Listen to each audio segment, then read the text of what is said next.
Hi, if my parents named me Grubby, I'd be kind of salty too. Andrew, and this is Katie's Toys. On today's MIA 80s Ladies, we're going to be tackling a toy line, a cartoon, something that you've all been just breaking down my door requesting, which is a lie. No one's requesting Teddy Ruxpin, no one gives him no respect, and I'm here to hopefully, apply some and maybe get you interested and also, shed some light on the women that we never received from that line. Since we are housekeeping, I think it's probably best to say that, usually in MIA 80s Ladies, I would do one, maybe two women per franchise, but in this case, ain't no one asking for Teddy Ruxpin. This is not going to blow up my analytics. So we're going to sort of go a lot of woulda, coulda, shoulda with a lot of the women of Teddy Ruxpin, and there's a lot. For those of you not around in the 80s, you might not know that Teddy Ruxpin was just a juggernaut of the toy aisle and the decades as a whole. In 1985 and 1986, he was one of the best-selling toys out there, and essentially he was just a teddy bear, although he'd say Iliad. He had a cassette tape in his back that you would pop in, and his mouth would move along with what was on this cassette tape. Typically, this would accompany, other storybooks on tape that you would buy separately. That's how they get you. For those of you who also don't know what a cassette on tape is, basically you would pop that little cassette puppy into your Fisher-Price recorder, press play, and it would almost narrate the storybook that would come along with it. If you ever wanted to get, involved in that, the Justice League of America versus the Lunar Invaders, mwah, best one ever. As far as animatronic talking bears, he probably should have been creepy, but as far as, first brick and our downfall in the AI realm, he really was adorable and, just captured the hearts and minds of so many kids. Likewise, he was joined by his best friend Grubby, some other hand puppets, there was, a lot to eat in this thing. Likewise, the storybooks really helped develop the land of Grundo, where they were from, and, were in fact adapted later on for the cartoon series. The company responsible for the toy line and for helping, launch the cartoon series as well as the figure line we're going to be talking about later was called World of Wonder. Not the RuPaul company, but a separate one that was remarkably short-lived. As well as Teddy Ruxpin being a huge seller for them, they also introduced laser tag, which was likewise a juggernaut of the 80s. This gave them quite a bit of dick wagon energy going around town. So when Nintendo approached North America to try to sell their NES system, they approached World of Wonder and said, hey, can you talk to the retailers? Because after the 1983 arcade crash, they're a little jittery. And so World of Wonder CEO was the one who went to all the retailers and said, if you want Teddy, if you want laser tag, you will put NES into your stores. And by and large, that company is the reason why we have such a huge industry for video games today.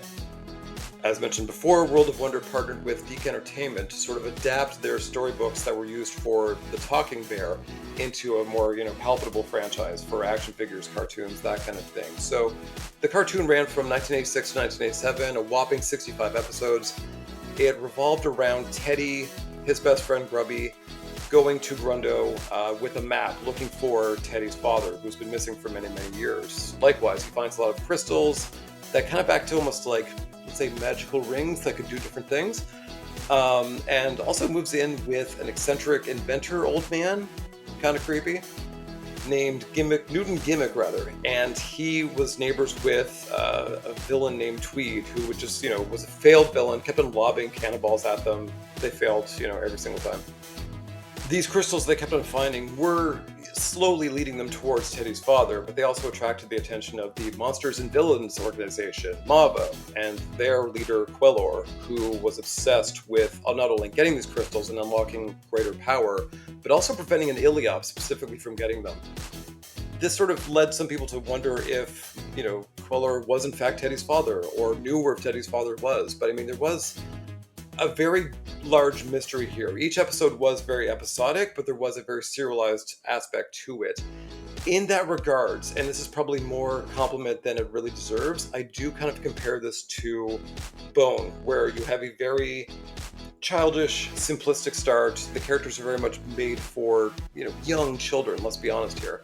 However, at some point, maybe halfway through, you realize I'm in Lord of the Rings territory here. There's an epic brewing here, and I feel like if the cartoon had continued, at least till season 2, at least to actually, like, resolve the mystery, there might have been something here. Unfortunately, as we got later into 1986 and certainly 1987, the sales were down. The retailers, were getting skittish around Teddy Ruxpin. Everyone who was going to buy it had bought it. So by the time the cartoon and the accompanying action figure line had launched, it was too late. The only reason I knew about the action figure line was because they all, went from retailers who were there for about a week right into discount stores. The toy line itself was actually pretty cute. It wasn't, kind of a PVC staction, sort of line like Smurfs or Care Bears were. They weren't full action figures either. They might have, a movable arm, a movable head, not, terribly one or the other. There's a bit of an identity crisis there. But that said, the sculpt, the paint, they look cute. But why we're here, no ladies. What was shocking about the line, however, is that they did have a vehicle, their flying airship, which was a very prominent, form of transportation in the show. I never saw this. I never saw this until maybe a year or so ago. I didn't know this existed. The entire line is very cheap and cheerful to get on the aftermarket now, but that airship will cost you. But that said, it's gorgeous. Now, for the ladies, there's a few waves of this. One is, the first wave of 2 characters who I think really should have been in the toy line. One specifically probably should have been in wave 1. The second, certainly wave 2. The first we'll start off is probably, the most well-known, for Teddy Ruxpin fans anyway. That would be Leota, the Woodsprite, who was a very diminutive character. And if you think to yourself, why would such a small character be considered an action figure? The toy line didn't care about scale. It was very much the Transformers Red of it all, where Bumblebee was the same size as Optimus Prime. Bobs were the same size as Wooly. I mean, she could have been sort of, a half-size character, but she certainly should have been a character. She herself, she was a school teacher, lived in a bitchin' jury house, just the best I've ever seen. Largely a boring character, not Black Widow, kicking ass all over Grundo, but she was in a lot of episodes. She was in a lot of storybooks.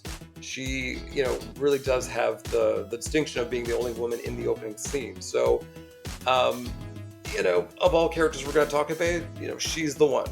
She's the one who should have got a figure. In a close second, strictly on the branding perspective, would be Princess Aruzia, who I might have mispronounced that. But anyway, she and her brother were humanoid-ish characters. She was introduced, early on in the series. She was, a captive, a hostage, as always princesses are, of Mavo's clutches. She was rescued by Teddy, her brother, and was very much, again, not a badass character by any stretch of the imagination, but in subsequent, looks at her, she was, definitely a princess of the people, very big Princess Di vibes, where you'd see her in overhauls in the farmlands, with her people versus ruling over top. So, cool character in that regard, sort of an unexpected twist for her. And like Leota, she showed up in a lot of the inside inserts of the storybooks, more than Leota did, frankly. So she had that kind of branding presence that should, ensure her in the toy line. That said, her brother wasn't in Wave 1. She shouldn't have been either. But I would say, if there were a Wave 2, the 2 of them would certainly be great candidates. The next 2 candidates for figures are more on the villainous side, which is my ballpark. The first would be Tweed's mother, actually, Eleanor Tweed.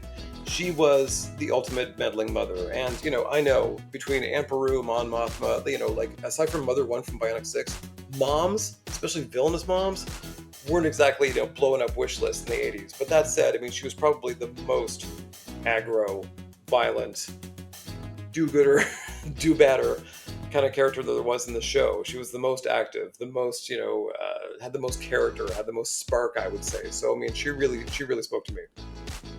The other villainous character of note who maybe wasn't, needed for a toy line, but certainly made a big impact in the show was the Understander of Legends, who was, a character who had deep ties to Mavo, the villains organization, who was, sort of instrumental in helping to bring together the crystals for evil purposes. She had a bit of a Dark Crystals vibes to her, really liked her. The 5th character of note, who I think would probably be one of the more deserving of a figure, and certainly one of my favorites, is Karen. unfortunately named from the storybook Grubby's Romance, which was also adapted into, sort of like a fan favorite episode of the same name. In that episode, Teddy, Gimmick, Grubby, they all got shrunk down accidentally, and they live amongst the insects in Gimmick's backyard, essentially. And that's where Grubby meets Karen, who's a big, buxom caterpillar. If y'all know me, I'm secretly a romantic. So, Karen just spoke to me at a young age. I love that she and Grubby had this sort of, sexual chemistry. I like that she was just one of them bigger girls who deserves love too. I like that in the end, she did become a butterfly and was instrumental in helping the gang re-embiggen before Tweak, blew them out of the sky with another cannonball. So, very cool character, very memorable, big fan, and I think, personally, the one figure I would have wanted. Other characters of note would be Eunice, who would be a very, similarly befuddled but incredibly intelligent scientist who was a love interest for Newton Gimmick, as well as Faye, who's one of the more prominent fobs, the little kind of blobby bird creatures, except she had little babushka. Not important characters, not ones that had a lot of screen time, but were definitely, thrown around a lot. And this is just scratching the surface. For 65 episodes, and again, for a very epic sort of story they were telling, there's a lot more. There's queens, there's, all sorts of people, but these are just a sampling of who I think, would make good toys. The final verdict's not great. This is the point in most videos where I would whinge saying, if only toy companies listened to the fans and made what we wanted. No one's asking for this. No one's asking for this. And again, because Teddy was so popular, he continued on. World of Wonder itself, through some mismanagement, through some overestimation of their, two big properties' popularity, they did close down eventually. By 1990, they were completely liquidated. It did go on to Hasbro and their Play School division. It sort of moved around over the years. He kind of pops up, definitely always skewing younger and definitely always, innovating with new technologies that would work better than, a cassette. Even as close as 2017, there was a big push for a new Teddy with digital eyes that were actually creepy. As uncreepy as the original Teddy Ruxpin was, this new one made for, preschoolers, very unsettling. Likewise, I might sort of, drop a little glimmer of hope saying, well, there's customizers. They do the best work anyway. But I've looked, trust me, I've looked. There's not much, if anything, out there. You might see someone doing, a more articulated version of Teddy himself, but that's it. Ain't nobody's, clamoring for this. So, as final verdicts go, it's not good news. It's not the kind of news I like to provide, but at the same time, it's also not shocking or surprising. So, it's a great little toy line. It's very cheap and cheerful. If you want to sort of, get it, you can probably get it, the whole thing, minus the airship, for, under $100. The toy line is great. The cartoon, likewise, I do recommend if you've got the time. If there's, you got 65 half-hour segments to kill, I would give it a go. But as for a revival, I'm not expecting anything anytime soon. Color me surprised if it is, but I can pretty much say definitively, Teddy's be done. And that will conclude my one and only Teddy Ruxpin video. If you enjoyed this video, please like, comment, share, and subscribe, and I will see you next time on MIA 80s Ladies.